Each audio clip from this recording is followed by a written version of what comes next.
continuación, grandes y pequeñas historias de la historia.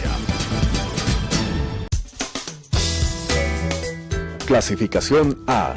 Apto para todo público. UCATV. Educación por televisión. Educación de calidad.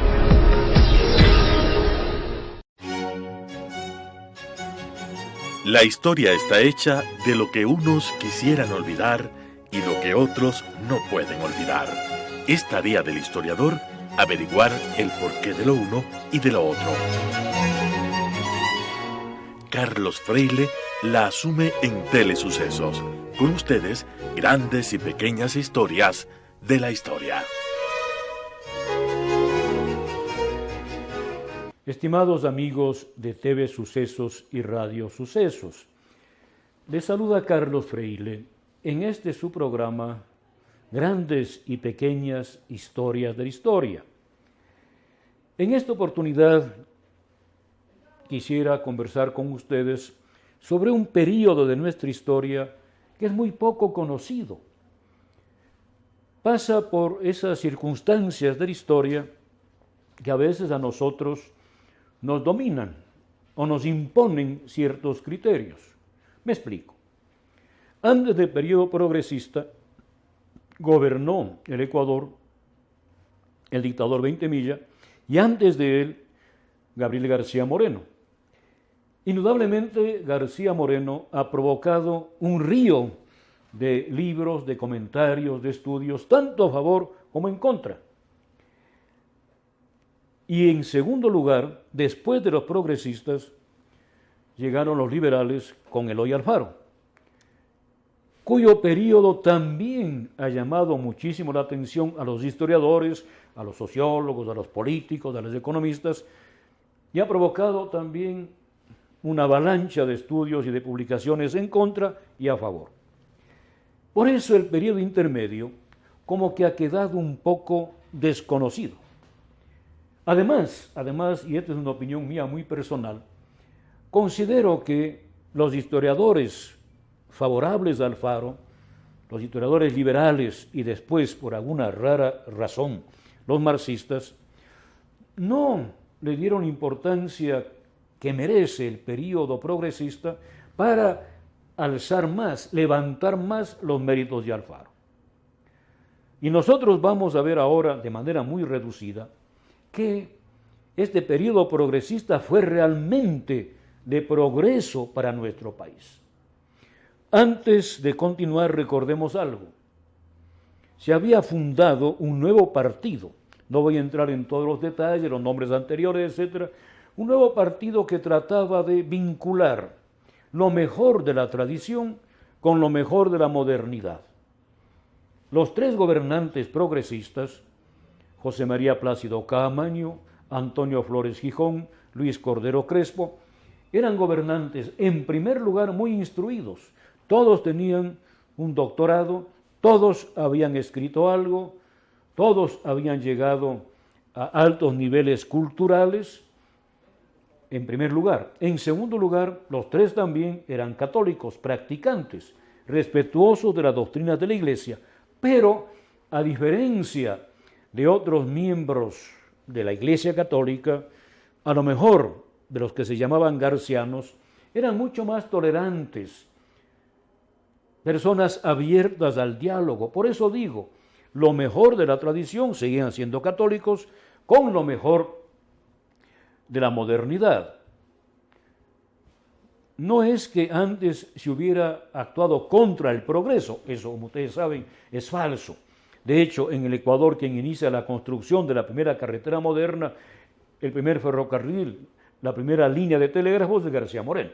Quien funda la primera universidad moderna politécnica es García Moreno. Pero en todo caso había esa idea, ¿verdad?, de que a lo mejor la Iglesia no está de acuerdo con el progreso, mentira realmente grave. Lo que sí aportan los progresistas es esta tolerancia, este respeto por el pensamiento ajeno dentro de las posibilidades de su tiempo. No es que sean revolucionarios, no es que sean totalmente partidarios de la separación Iglesia-Estado, no, pero dan un paso adelante. Y para progresar se requieren una serie de circunstancias que vamos nosotros a detallar. En primer lugar, tranquilidad pública, saneamiento económico y educación. El problema es que al principio de los gobiernos progresistas, cuando es presidente José María Plácido Caamaño, esto de la paz, de la tranquilidad no se puede mantener. ¿Por qué? Porque Eloy Alfaro, que pretendía ser presidente de la República, no logró serlo en la Convención Nacional. Los votos que se dieron para Alfaro no fueron los suficientes. La Convención 1883 prefirió votar por Caamaño. ¿Y por qué no votaron por Alfaro? Porque lamentablemente Alfaro se había granjeado algo de mala fama por sus actuaciones en Esmeraldas y en Manabí, justamente en la lucha restauradora contra el dictador Ignacio de Veintemilla.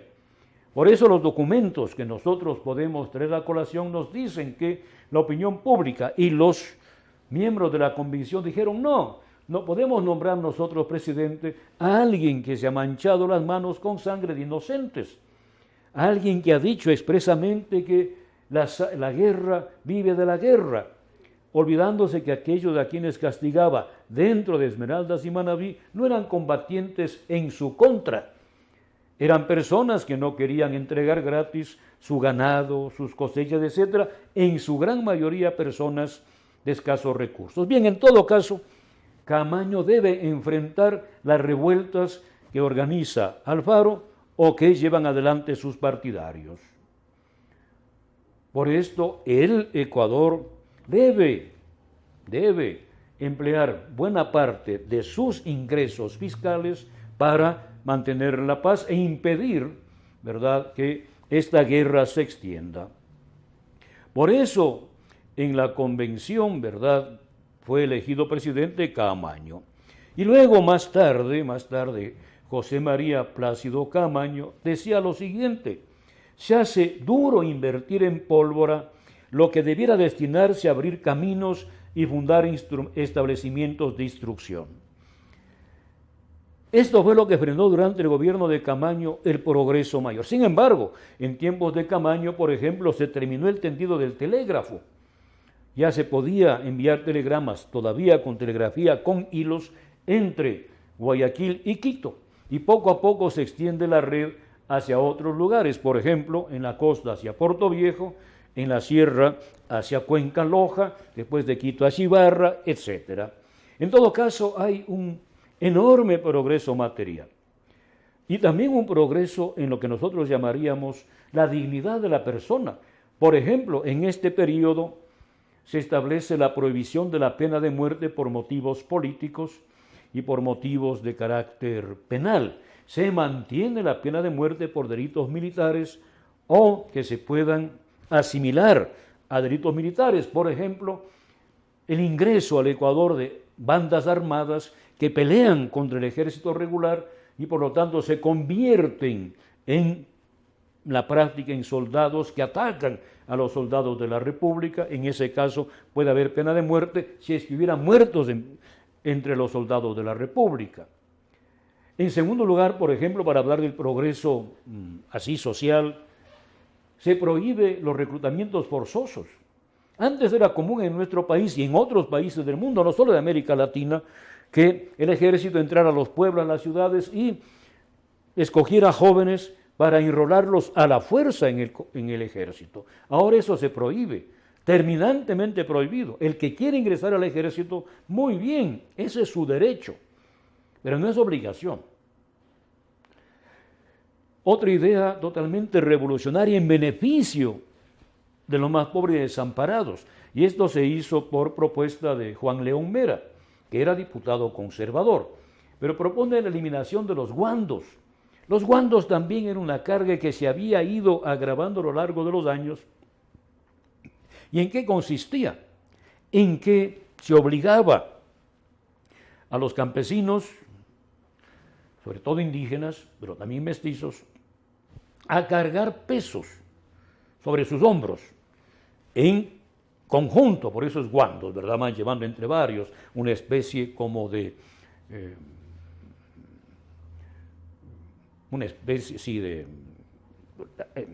de silla gestatoria, digamos, con palos, con cañaguadú y encima los productos para llevar, sobre todo de Babahoyo, hacia la sierra. Se importaban al Ecuador por Guayaquil pianos, muebles franceses, después muebles vieneses, etc. Y hasta Babahoyo llegaban en barquitos, no había problema. Ya para esta época barcos de vapor. Pero de allí para arriba, ¿no?, había parte del ferrocarril. Sobre eso volveré. Pero luego después, cuando el ferrocarril ya se interrumpía, se llevaba con campesinos que cargaban eso. Y muchas veces se les obligaba a cargar a la fuerza. Y había personas inescrupulosas que les hacían cargar sin pagarles. Vamos a hacer ahora la primera pausa. No se olviden que estamos hablando, queridos amigos, de un periodo bastante desconocido de nuestra historia. El periodo llamado progresista, con 3 presidentes, José María Plácido Camaño, Antonio Flores Gijón y Luis Cordero Crespo. Aquí, en Radio Sucesos y TV Sucesos, con su amigo de siempre, Carlos Freile. Educa TV. Educación por televisión. Educación de calidad. Grandes y pequeñas historias de la historia.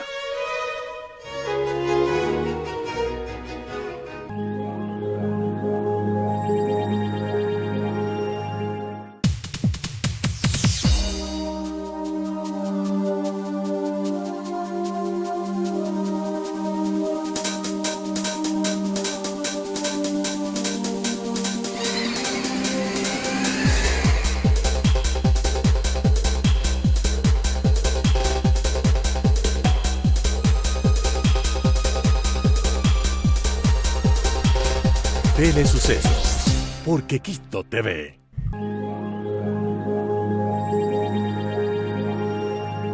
Educa TV.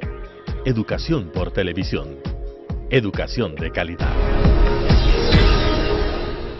Grandes y pequeñas historias de la historia.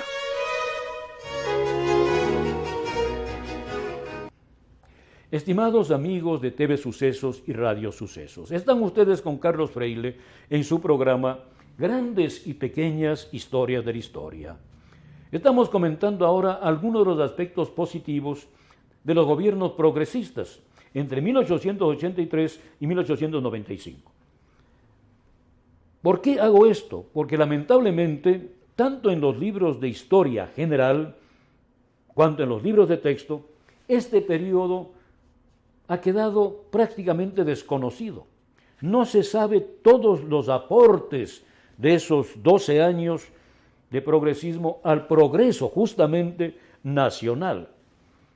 Primero, como digo, derechos humanos. Se prohíben los castigos infamantes, que antes, lamentablemente, en la legislación de muchísimos países todavía se establecía. Ahora ya se prohíben. Se regula mejor el habeas corpus. También hay otros aspectos que quisiera resaltar, ¿no? Por ejemplo, la mejora de las finanzas públicas. De tiempos de 20 millas había heredado el progresismo un macabro desorden en las finanzas públicas. Las aduanas de Guayaquil, que eran prácticamente las únicas que existían, porque por ahí entraban todos los productos y salían todos también. Estas aduanas estaban en manos de personas no siempre honradas, que trataban de sacar el máximo provecho personal posible. Era, como decía Antonio Flores Gijón, la aduana un establo de augías, como dice el mito de Hércules, que solo se podía limpiar ese establo moviendo, cambiando el curso todo un río. Entonces, mejorar esto de las aduanas, mejorar el cobro de impuestos y también a dónde van los dineros recaudados. Sustituir el diezmo por una forma más moderna de contribución, porque el diezmo en su origen, como ustedes saben, es un impuesto de carácter eclesiástico, que después los gobiernos civiles, los estados, digamos así, o las monarquías previas, se apropian. Hasta esta época el diezmo era cobrado por el Estado, no por la Iglesia. Antonio Flores Gijón convierte esto del diezmo, que era pagar un 10% por las cosechas o por los animales nacidos en el año anterior, por un impuesto catastral, por un impuesto a los bienes inmuebles. Por eso tiene que hacerse también un catastro nacional. Aquí se suprime el diezmo en cuanto a impuesto del Estado. Claro que hay matices. No se suprime después, como dicen algunos despistados. Además de esto, se mejoran los correos. Se van organizando mejor los monopolios estatales, aquello que nosotros llamábamos antes los estancos. El aguardiente, la sal, los fósforos, el tabaco, etcétera, ¿verdad? Quiere Antonio Flores Gijón fundar un banco emisor, lo que será después de bastantes años el Banco Central, pero le es imposible. Los banqueros, sobre todo guayaquileños, no nos olvidemos del poder de Guayaquil en la economía nacional, la ciudad más progresista, con más movimiento económico, el único puerto importante del Ecuador. El otro, Bahía, que era el segundo, era muy inferior en capacidad de exportación e importación que el de Guayaquil. Entonces los guayaquileños pueden imponer condiciones y se impide la fundación del banco emisor. También se sanea la moneda. Se había transformado el peso en sucre, y el sucre era una de las monedas más sólidas que había en nuestra América Latina.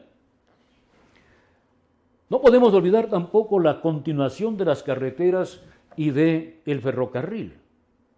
Cuando en 1895 termina el periodo progresista por la Revolución Armada que revienta en Guayaquil, dirigida por los grandes cacaoteros costeños, para quitar a los progresistas y, lógicamente, tomar ellos el poder. Además, eliminar a la principal familia cacaotera de la época, que era los Caamaño. De tal manera que en esto también hay que tener un poco de cuidado. No es solamente el liberalismo en el sentido doctrinal, también hay intereses monetarios. Pero bien, antes del 95, los gobiernos progresistas con dificultades, con problemas, con unas finanzas que están en auge por el cacao, eso es cierto, pero que no llegan todavía a otros niveles posteriores, lograron llevar el ferrocarril por la vía de Chimbo, no por la vía de Alausí, etcétera, sino por Chimbo, a 2 horas de Cibambe, subiendo por el río Chimbo, luego mirando hacia Cibambe, de tal manera que se evitaba toda la subida por el Chanchán y la famosa Nariz del Diablo. Llegaba el ferrocarril hasta 2 horas a caballo de Cibambe. Esto significaba que los viajeros podían salir de Durán aproximadamente, llegar en tren hasta un pequeño tambo y de ahí tomar los caballos, y en 2 horas estaban en Cibambe, y ahí ya comenzaba la carretera nacional que les llevaba a Quito, en las famosas diligencias llamadas ómnibus. La carretera de García Moreno fue construida de la manera más moderna que había en su tiempo. Podían pasar 3 diligencias, una al lado de otra, por la carretera. Lógicamente, no iban directamente de Cibambe a Quito, de Cibambe a Robamba, de Robamba a Ambato, etcétera, ¿verdad? Pero ya esta comunicación se había facilitado. Era mucho más fácil que lo que pasaba antes, como dije en la primera parte de esta charla, con los guandos.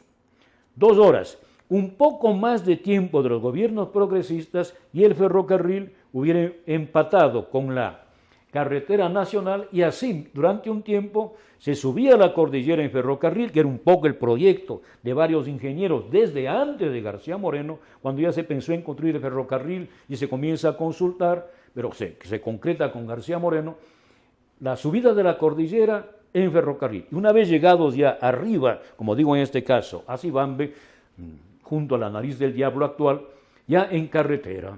Pero también los progresistas quieren continuar otras carreteras, la de Cuenca, por ejemplo, a Naranjal, pasando por Molleturo, la carretera de Quito a Bahía de Caracas, pasando por Chone, la carretera de Otavalo a Esmeraldas, la de Loja a Puerto Bolívar.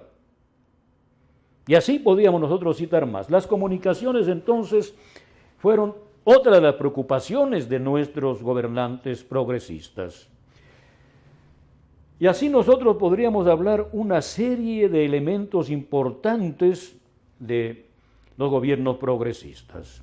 Ahora, se les acusó de haber formado un grupo de poder, un grupo de influencia a la que los enemigos liberales y también conservadores le llamaron la argolla. ¿Qué es lo que había pasado? En esa época, las personas en las cuales se podía confiar dentro de la ideología progresista no se contaban por centenares en el sentido de preparación. Muchos ecuatorianos, la mayoría de ecuatorianos votaron 2 veces en votación universal dentro de los límites de la época y una vez en una convención, votaron por los progresistas y ganaron de manera avasalladora. Pero quiero decir que entre los cuadros, como se dice ahora, no había miles de personas para escoger para los diferentes cargos públicos. Entonces, los mismos funcionarios, casi todos, que habían colaborado con José María Plácido Caamaño, pasaron a colaborar con Antonio Flores, con Luis Cordero. Y esto también es un elemento positivo de continuidad. De tal manera que no se improvisaba, había una confianza en el desempeño. Además, habían probado su capacidad administrativa en diferentes ámbitos de la cultura, de las finanzas, etcétera, de la administración pública, pero les llamaron la argolla. También por otra razón, que es real, verdadera. Entre estos miembros de la administración pública que venían desde Caamaño en adelante, varios eran parientes de Caamaño y Flores, porque además Flores y Caamaño eran parientes políticos.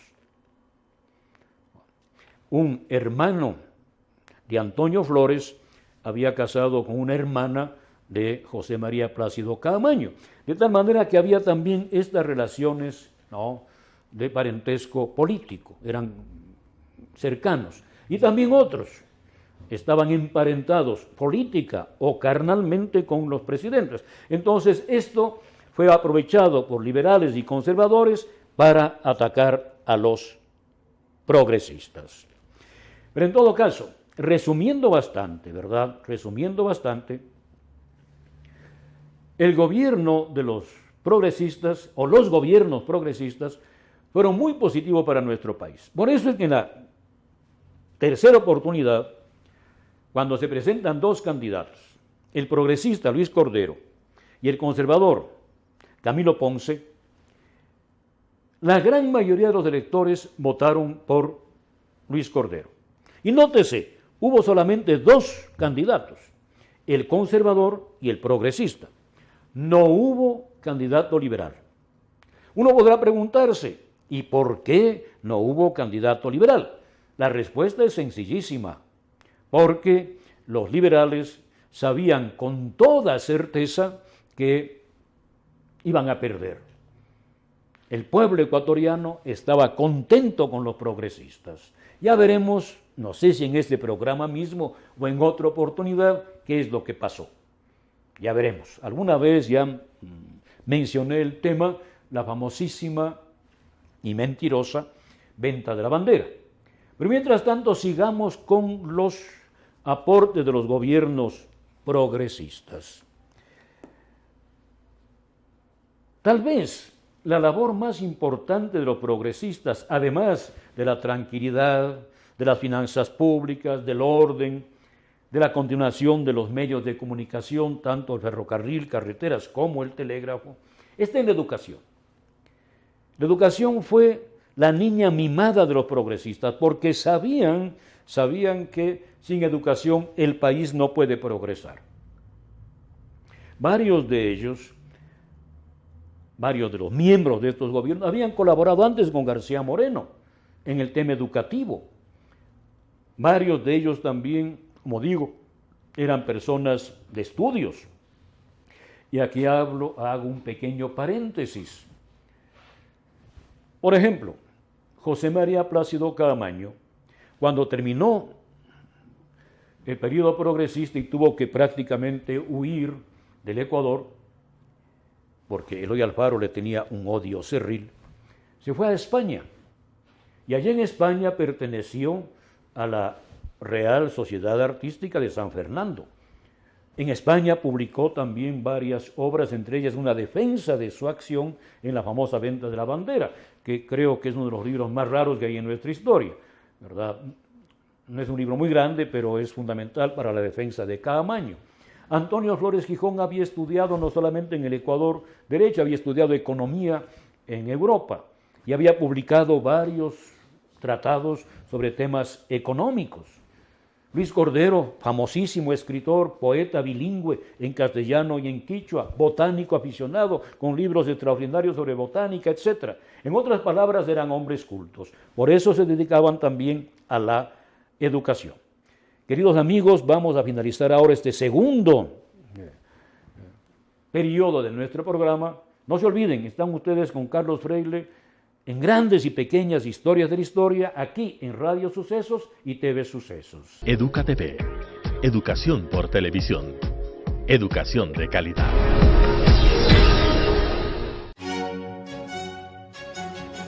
La historia está hecha de lo que unos quisieran olvidar y lo que otros no pueden olvidar. Es tarea del historiador averiguar el porqué de lo uno y de lo otro. Carlos Freile la asume en Telesucesos. Grandes y Pequeñas Historias de la Historia.